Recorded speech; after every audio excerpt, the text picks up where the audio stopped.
Hello again and welcome back to the PhatPhish Guitar Studio. I'm Dave, and in this video I'm going to kind of revisit an idea I think I've talked about before on this channel, with an idea for writing chord progressions and coming up with little chord sequences that you can use as the basis for playing over the top of.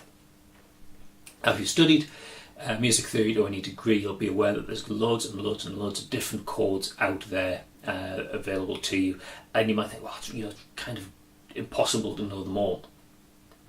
Yeah, it's really hard to know them all, but if you understand the theory, you can kind of think dynamically and work chords out on the fly. Now, in the key of C major, for example, on each, well, in any key, there's a family of chords built based on each degree of the scale. So in the key of C major, not one chord based on C. We can have options like C major 7, C sus2, C sus4, C major 9, C major 11, C major 13, C major add 11. Loads and loads of different types of chords, and then so on across every degree of the scale. So although you may not know every one of those chords, or know fingerings for them on all different positions on the guitar neck, you can kind of think about what notes you've got available to you in a given situation. So I'll show you an idea that I often play around with, and that's starting with one chord shape that I know, and then just experimenting, moving one finger, adding a finger, removing a finger, whatever from the shape. As long as I understand what notes I'm playing and I can relate those back to the notes of the key and how they relate to the kind of the root note of the chord I'm playing, I can kind of work out what chord it is. So this particular example is one I was just noodling around with the other day. So I'm playing in the key of A major, and I'm starting on one chord. I'm starting on A major 7, which looks and sounds like that. And then I was looking for, well, what can I do with that chord shape to give me something new? And just experimented with a few different ideas, and what I settled on was I'm going to take my ring finger here, which is the 2nd fret on the 2nd string, playing a C sharp, the 3rd degree of the chord, and I'm going to take that off, and instead of playing a C sharp, I'm just going to play the open B string. And this is where the music theory knowledge comes in. So I'm thinking about what notes have I got and how do they relate back to the A major scale, and how do they function as chord tones. Well, B is 2nd degree, and I've taken away the C sharp, which is a 3rd. Now, I haven't got here any other C sharp notes, so this is no longer like a major chord, because I don't have that characteristic major 3rd, that natural 3rd degree in it. But I do have a 2nd, so what I've effectively got is a sus2 type of chord. Sus means it's suspended. I've suspended the 3rd degree, so that 3rd degree is not there. But by adding in a 2nd, I've now got a sus2 type of chord. I do, though, when I look at the notes, I do still have the major 7th degree from the key of A major. I've got a G sharp here at the 1st fret on the 3rd string. So this chord, I'm going to call it a major 7 sus2. It might sound a bit odd calling it a major chord and a sus2 chord, because it, like I say, suspended chord, it takes that majorism away, but I have got a natural 7th rather than a flat 7th, so it's not a dominant 7th type chord. If A major 7 sus2. But it's just a name. As long as you understand the names of the notes and how they're functioning, that's kind of the important thing. So I've got a an A major 7, A major 7 sus2. So where was I going to go from there? Well, I decided where I wanted to go was from the 1 chord to the 6th chord. I just went up to F sharp minor 7, sorry. And, well, again, that's my chord that I'm going to kind of come in on, but what can I do to alter it and make it a bit more interesting? And I thought I'm going to bring my little finger down and fret at the 4th fret on the 3rd string. That gives me a B natural. And B, I'm working here with an F sharp type of chord, an F sharp minor 7 chord. So how does B relate to F sharp? Well, it's the 4th degree. And again, I need to think about what note have I taken away. Well, I've taken away the A that's at the 2nd fret on the 3rd string, and I don't have an A anywhere else in this chord shape. How does A relate to an F sharp? Well, A is a flat 3rd degree. So again, I've got some kind of suspended chord, some kind of sus chord. The note that I've added in is B, the 4th degree, so this is some kind of sus4 chord. Suspended because I've taken the 3rd away, and 4 because I've added a 4th degree in. I've still got the root of F sharp, I've still got the 5, and I've still got the flat 7. Remember, this is a minor, started off as a minor 7 chord, so I've got a flat 7 degree.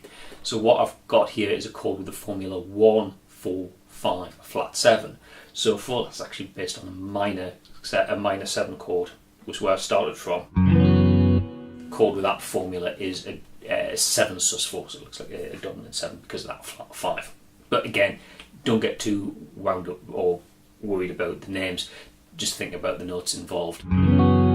I've got a 1, a 4, a 5 and a flat 7. So I thought, okay, so that's my first 2 chords.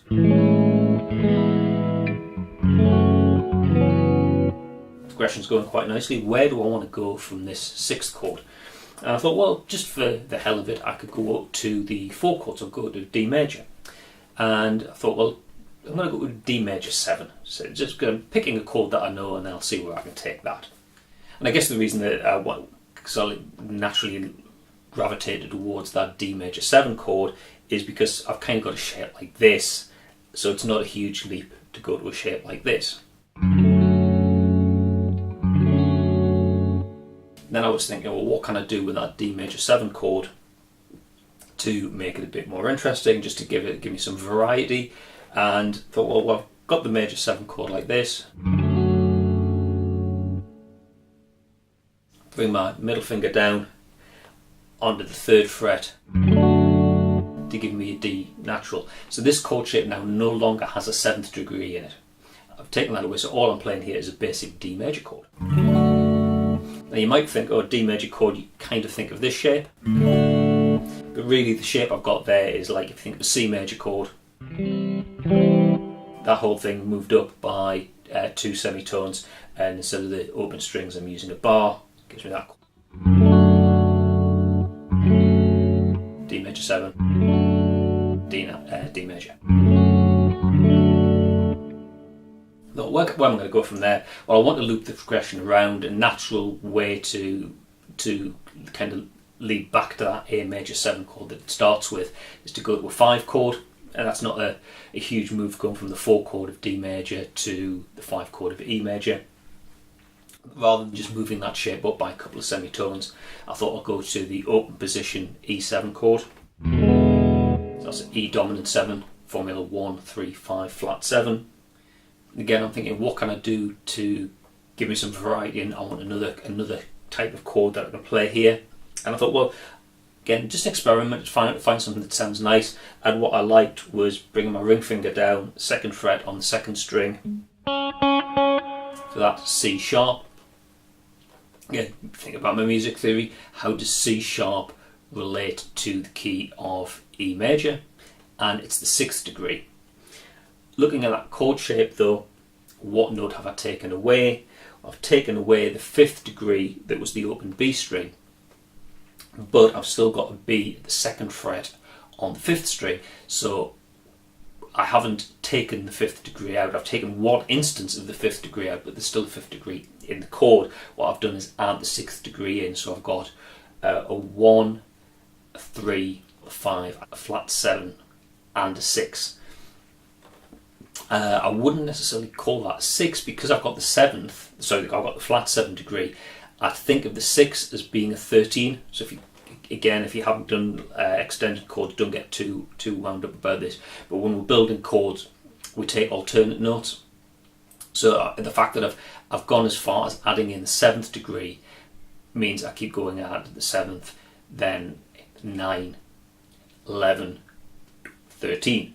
So the 6th degree effectively is also called the 13th degree, and the chord I've got there, I guess I will call that an E7 add 13. or you could call it an E13, no 9, no 11. Yes, there's different ways of spelling it. Again, just understand the notes involved. And what I thought I'd do in the case of the progression that I'm writing is, having gone up from a 5 to a 6, or a 13 if you want to call it that, is bring my little finger down the 3rd fret on the 2nd string to give me another D, so I no longer have a 6, 13th degree in the chord. I've got another instance of the flat 7, so I'm back to E dominant 7, another voicing of it. So I started with that shape and finished on this one. Got a high instance of that that flat 7 degree, and now because I'm on the dominant 7 chord, it kind of gives me a bit of a perfect cadence back to the A major 7, and I can loop the progression around again.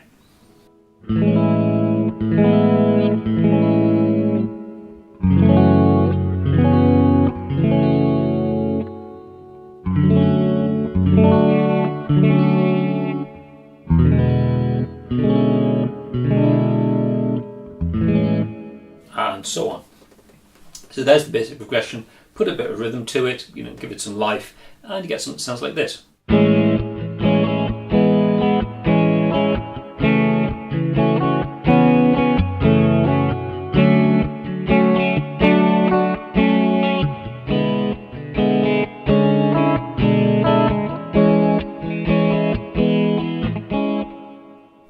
And so on. So there you go. It's just an idea, something I encourage you to do, because it helps you to expand your chord vocabulary and come up with more interesting chord progressions. So come up with the basic progression and then look at notes in the chord. Just add a note, remove a note, move a finger from one fret to another, and see what new chords you come up with. If you don't recognise the shape, then just look at the notes involved, think about how they relate to the key, and then understand how that's functioning as a chord. And when you know the notes that's involved in the chord, you can start to think about how you would then approach that as the basis for something to solo over the top of. So, in the case of, say that's a 2nd chord there, where I was playing an F minor 7 as a 6th chord, and then playing a 7 sus 4, start to think, well, what mode is that really starting to accentuate? You're bringing out the 4th degree. So think about notes that you might want to emphasize more when you're soloing over the top of it. Like I said, it's just an idea. I don't really try on this channel to show you just a chord progression and expect you to just go off and play it verbatim. It's more about just like showing you an idea, giving you an example, and then encourage you to go off and kind of experiment on your own and see what you can come up with. It's all part of the creative process, which is something that can't and just shouldn't be taught. Okay, that's all for now. If you liked the video, please click like down there. If you really enjoyed it, please click subscribe and you'll be notified of any of the videos that I upload onto the channel. If you've got a comment, you're welcome to leave it below, but if you've got a question that you specifically want me to answer, whether it's about music theory, guitar playing, guitar equipment, anything like that, it's probably better if you go here, fill the form in, send your question in. I'll guarantee to see that, because I don't always see the comments left on videos on YouTube. So send me your question in, I'll try and get around to answering it in a future video. Okay, that's all for now. Thanks very much for watching, and I'll see you next time. Bye for now.